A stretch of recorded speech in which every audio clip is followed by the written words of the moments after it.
ബ്രസീലിൻ്റെ national fruit എന്നറിയപ്പെടുന്നതാണ് കുപ്പാസോ എന്ന് പറയപ്പെടും. ഇത് പഴത്തിന് നമുക്ക് വലിയ പ്രാധാന്യമൊന്നും കൊടുക്കാൻ നമുക്കില്ല മലയാളികൾക്ക്.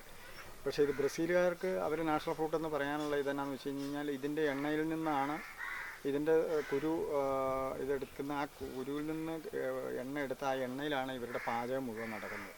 പിന്നെ ഇത് നമ്മൾ ഫേഷ്യലിന് അവർ ഉപയോഗിക്കുന്നുണ്ട്. പിന്നെ ഇത് പുഡിങ്ങിന് അവർ ഇതുകൊണ്ടാണ് അവരുടെ പുഡിങ് മുഴുവൻ. അപ്പം അങ്ങനെ ഒത്തിരി ഗുണങ്ങൾ അതിനുണ്ട്. കൊക്കോയുടെ ഫാമിലിപ്പെട്ടതാണ്. ഒരു പ്രത്യേക സ്മെല്ലൊക്കെ ഉണ്ട് ഇതിന്.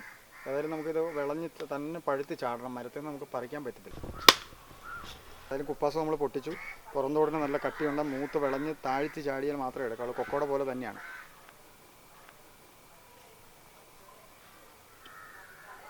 പുളിയെന്ന് പറഞ്ഞു കഴിഞ്ഞാൽ തല ചകിട്ടിച്ച് പോണ പുളിയാണ്.